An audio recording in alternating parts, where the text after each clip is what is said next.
Andrew opened the window of his truck. It was hot summer outside and quite stuffy.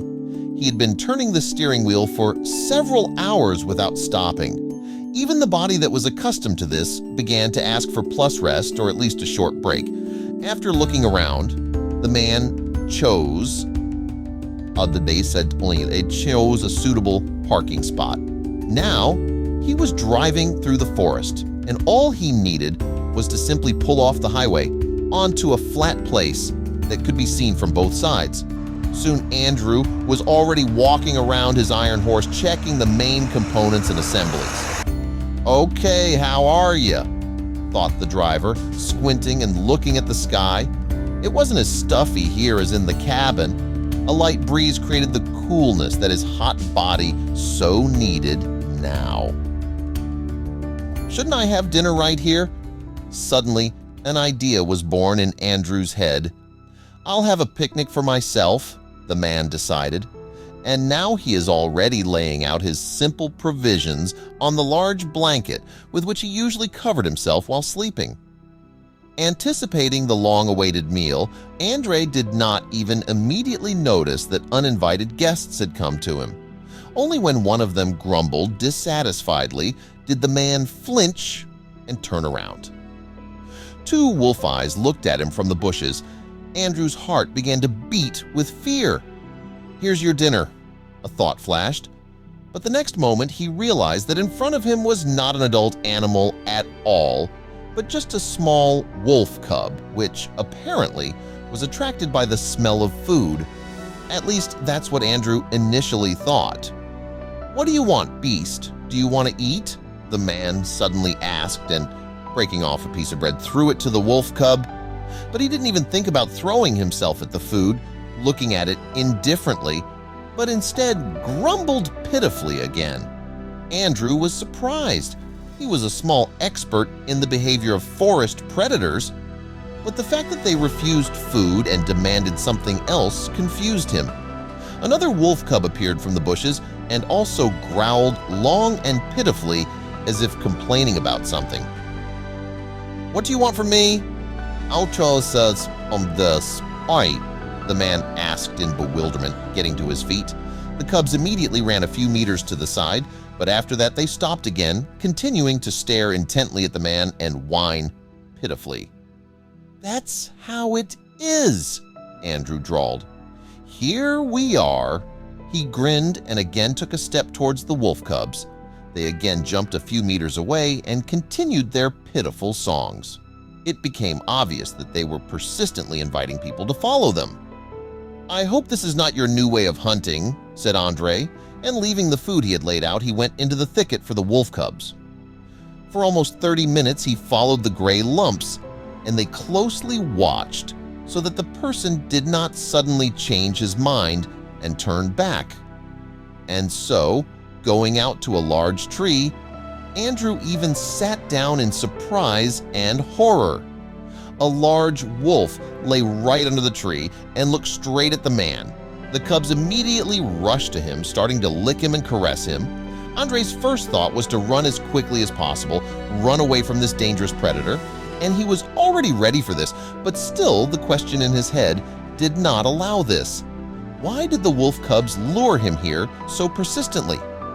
Taking a closer look, the man realized that the gray beast was lying under the tree, not of its own free will. The steel jaws of the trap firmly hold its paw, preventing it from moving away. "So that's what it's all about?" Andre was amazed. Never in his life had he encountered anything like this. Realizing that the wolf's children deliberately came to him to ask for help, he immediately gained respect for them. "Okay, have it your way," Andre said out loud and took a step towards the she-wolf lying under the tree. The predator, realizing that the man had come to help, defiantly placed her muzzle on her outstretched front paws, showing that she was peaceful and did not pose a threat to him. The man carefully approached the she-wolf and sat down on one knee. He constantly muttered something under his breath, thinking that this was how he calmed the animal, but rather this was how he reassured himself. Finally, the trap released its death grip, releasing the animal to freedom. The she-wolf immediately rose to her feet and began to sniff the man, shaking with fear, and then, as if as a sign of farewell, she licked Andre right in the face and, limping heavily, went into the thicket. More than a year has passed since that incident. Andrew finally decided to take a day off to do something other than drive a car. This time, he decided to try his hand at winter fishing, and to be honest, he quickly regretted it. Sitting on the ice floe seemed cold and boring to him. For some reason, the fish completely refused to take his bait, and in general, he doesn't like this fish enough to sit here for hours. The man decided to go home and pass the time with a large mug of hot tea in front of the TV. He collected his fishing rods and walked to the shore in small steps. But suddenly, Andre fell through the ice. The cold water immediately burned him, causing him to freeze his breath. The man's eyes filled with horror, realizing that he is just one step away from death, and it is not a fact that he will be able to escape from it this time. Grabbing the edge of the ice, he tried to get to the surface, but the ice treacherously broke under his weight, and his clothes, which had taken on water, were like an anchor dragging him down. That's it. Farewell.